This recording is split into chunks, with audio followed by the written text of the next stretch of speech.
The golden stories में आपका स्वागत है। आइए सुनते हैं मंटो की लिखी कहानी वह लड़की। उर्दू के महान लेखक मंटो विभाजन पर आधारित कहानियों के लिए जाने जाते थे। कहानी वह लड़की हिंदू मुस्लिम दंगों की पृष्ठभूमि पर लिखी गई है। सड़क के किनारे पेड़ के नीचे बैठी एक लड़की को अपने कमरे में बुलाने के बाद क्या सुरेंद्र के साथ वही सब कुछ होता है जिसके बारे में उसने सोच रखा था? तो जानने के लिए सुनते हैं कहानी वह लड़की। 4:15 बज चुके थे, लेकिन धूप में वही तमाज़त थी जो दोपहर को 12 बजे के करीब थी। उसने बालकनी में आकर बाहर देखा तो उसे एक लड़की नजर आई जो बज़ाहिर धूप से बचने के लिए एक सायादार दरख्त की छांव में आलती पालती मारे बैठी थी। उसका रंग गहरा सांवला था, इतना सांवला कि वो दरख्त की छांव का एक हिस्सा मालूम होता था। सुरेंद्र ने जब उसको देखा तो उसने महसूस किया कि वो उसकी कुर्बत चाहता है। हालांकि वो इस मौसम में किसी की भी कुर्बत की ख्वाहिश ना कर सकता था। मौसम बहुत वाहियात किस्म का था। 4:15 बज चुके थे। सूरज गुरूब होने की तैयारी कर रहा था, लेकिन मौसम निहायत जलील था। पसीना था कि छूटा जा रहा था। खुदा मालूम कहाँ के मसामों के जरिए इतना पानी निकल रहा था। सुरेंद्र ने कई मर्तबा गौर किया था कि पानी उसने ज़्यादा से ज़्यादा 4 घंटों में सिर्फ 1 गिलास पिया होगा, मगर पसीना बिला मुबालगा 4 गिलास निकला होगा। आखिर ये आया कहाँ से? जब उसने लड़की को दरख्त की छांव में आलती पालती मारे देखा तो उसने सोचा कि दुनिया में सबसे खुश यही है जिसे धूप की परवाह है न मौसम की। सुरेंद्र पसीने में लथपथ था। उसकी बनियान उसके जिस्म के साथ बहुत बुरी तरह चिमटी हुई थी। वो कुछ इस तरह महसूस कर रहा था जैसे उसके बदन पर किसी ने मोबिल ऑयल मल दिया है। लेकिन इसके बावजूद जब उसने दरख्त की छांव में बैठी हुई लड़की को देखा तो उसके जिस्म में से ख्वाहिश पैदा हुई कि वो उसके पसीने के साथ घुल मिल जाए, उसके मसामों के अंदर दाखिल हो जाए। आसमान खाक अस्त्री था। कोई भी वसूख से नहीं कह सकता कि बादल है या महज गर्दो गुबार। बहरहाल उस गर्दो गुबार या बादलों के बावजूद धूप की झलक मौजूद थी और वो लड़की बड़े इत्मीनान से पीपल की छांव में बैठी सुस्ता रही थी। सुरेंद्र ने अब की गौर से उसकी तरफ देखा। उसका रंग गहरा सांवला, मगर नक्श बहुत तीखे कि वो सुरेंद्र की आंखों में कई मर्तबा चुभे। मजदूर पेशा लड़की मालूम होती थी। यह भी मुमकिन था कि भिखारिन हो, लेकिन सुरेंद्र उसके मुतल्लिक कोई फैसला नहीं कर सका था। असल में वो ये फैसला कर रहा था कि उस लड़की को इशारा करना चाहिए या नहीं। घर में वो बिल्कुल अकेला था। उसकी बहन मसूरी में थी, माँ उसके साथ थी, बाप मर चुका था। एक भाई उससे छोटा, वो बोर्डिंग में रहता था। सुरेंद्र की उम्र 27-28 साल के करीब थी। उससे कब्ल वो अपनी 2 अधेड़ उम्र की नौकरानियों से 2-3 मर्तबा सिलसिला लड़ा चुका था। मालूम नहीं क्यों, लेकिन मौसम की खराबी के बावजूद सुरेंद्र के दिल में ये ख्वाहिश हो रही थी कि वो पीपल की छांव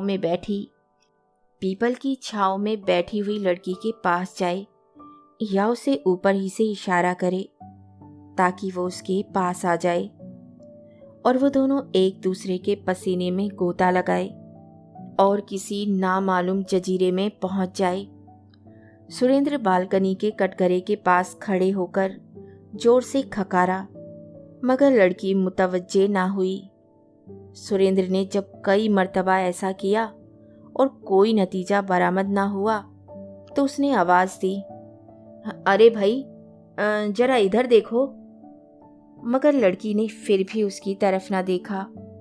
वो अपनी पिंडली खुजलाती रही। सुरेंद्र को बहुत उलझन हुई। अगर लड़की की बजाय कोई कुत्ता होता तो वो यकीनन उसकी आवाज सुनकर उसकी तरफ देखता, मगर उसे उसकी ये आवाज नापसंद होती तो भौंकता। मगर उस लड़की ने जैसे उसकी आवाज सुनी ही नहीं थी, मगर सुनी थी तो अनसुनी कर दी थी। सुरेंद्र दिल ही दिल में बहुत खफीफ हो रहा था। उसने एक बार बुलंद आवाज में उस लड़की को पुकारा, ए लड़की। लड़की ने फिर भी उसकी तरफ ना देखा।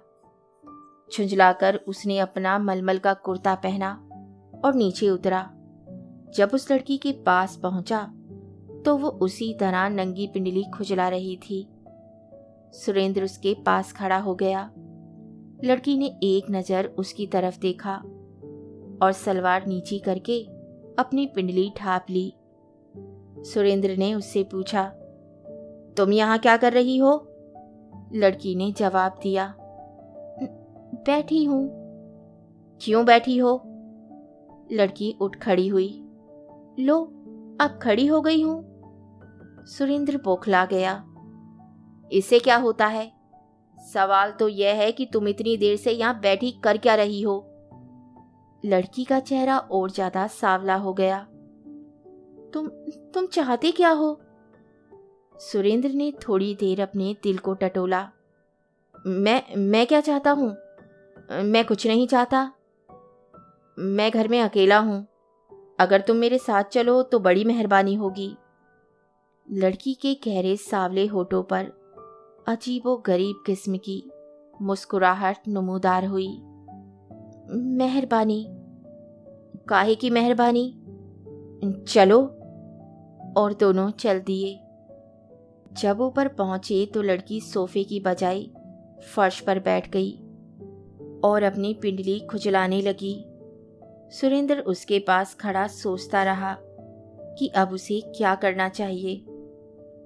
उसने उसे गौर से देखा।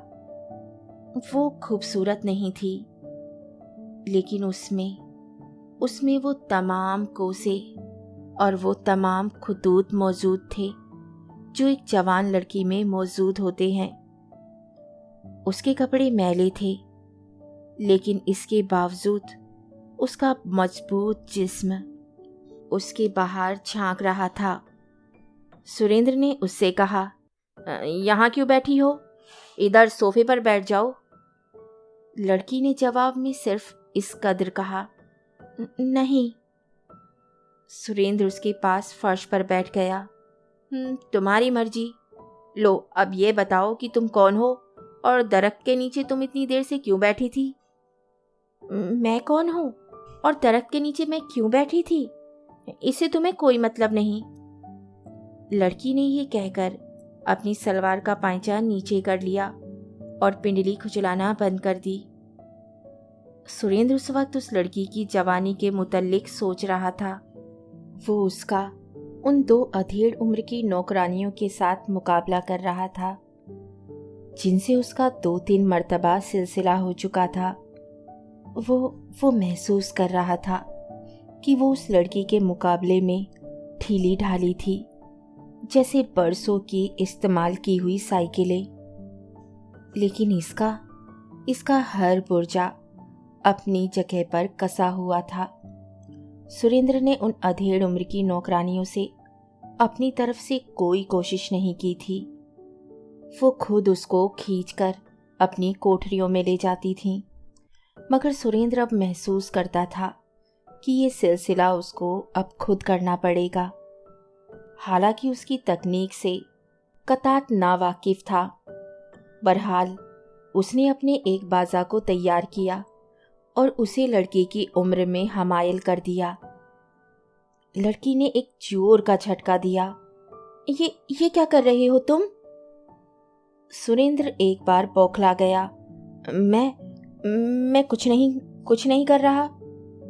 लड़की के गहरे सांवले होठों पर अजीब किस्म की मुस्कुराहट नमूदार हुई। आराम से बैठे रहो। सुरेंद्र आराम से बैठ गया, मगर उसके सीने में हलचल और ज्यादा बढ़ गई। चुनांचे उसने हिम्मत से काम लेकर लड़की को पकड़कर अपने सीने के साथ खींच लिया। लड़की ने बहुत हाथ पांव मारे, मगर सुरेंद्र की गिरफ्त मजबूत थी और वो फर्श पर चित गिर पड़ी। ऐसा मालूम होता था कि उसने मदाफियत को अब फजूल समझा है। सुरेंद्र को अब यकीन हो गया कि मैदान उसी के हाथ रहेगा। चुनांचे उसने दराज दस्ती छोड़ दी और उससे कहा, चलो आओ पलंग पर लेटते हैं। लड़की उठी और उसके साथ चल दी। दोनों पलंग पर लेट गए। साथ ही तिपाई पर एक तस्तरी में चंद माल्टे और एक तेज छुरी पड़ी थी। लड़की ने एक माल्टा उठाया और सुरेंद्र से पूछा, मैं खा लूं? हाँ हाँ, एक नहीं, सब खा लो। सुरेंद्र ने छुरी उठाई और माल्टा छीलने लगा, मगर लड़की ने उससे दोनों चीजें ले ली। मैं खुद छीलूंगी। उसने बड़ी नफासत से माल्टा छीला, उसके छिलके उतारे, फांकों पर से सफ़ेद सफ़ेद झिल्ली हटाई, फिर फांकें अलहदा की। एक फांक सुरेंद्र को दी, दूसरी अपने मुंह में डाली और मज़ा लेते हुए पूछा, तुम्हारे पास पिस्तौल है? सुरेंद्र ने जवाब दिया, हाँ हाँ, तुम्हें क्या करना है? लड़की के गहरे सांवले होठों पर फिर अजीबो गरीब मुस्कुराहट नमूदार हुई। मैंने ऐसे ही पूछा था। तुम जानते हो ना कि आजकल हिंदू मुस्लिम फसाद हो रहे हैं? सुरेंद्र ने दूसरा माल्टा तस्तरी में से उठाया। आज से हो रहे हैं? वो बहुत दिनों से हो रहे हैं। पता है, मैं अपनी पिस्तौल से 4 मुसलमान मार चुका हूँ, बड़े खूनी किस्म के। सच? ये कहकर लड़की उठ खड़ी हुई। मुझे जरा वो पिस्तौल तो दिखाना। सुरेंद्र उठा। दूसरे कमरे में जाकर उसने अपने मेज का दराज खोला और पिस्तौल लेकर बाहर आया। ये लो, लेकिन ठहरो। और उसने पिस्तौल का सेफ्टी कैच ठीक कर दिया, क्योंकि उसमें गोलियां भरी थी। लड़की ने पिस्तौल पकड़ा और सुरेंद्र से कहा, मैं भी आज एक मुसलमान मारूंगी। ये कहकर उसने सेफ्टी कैच को एक तरफ किया और सुरेंद्र पर पिस्तौल दाग दिया। वो फर्श पर गिर पड़ा और जान कुनी की हालत में कराहने लगा, ये तुमने क्या किया? लड़की के गहरे सांवले होठों पर मुस्कुराहट नमूदार हुई। वो 4 मुसलमान जो तुमने मारे थे, उनमें मेरा बाप भी था। कहानी सुनने के लिए धन्यवाद। तो इसी के साथ मैं आपसे विदा लेती हूँ और कल फिर मिलती हूँ एक नई कहानी के साथ।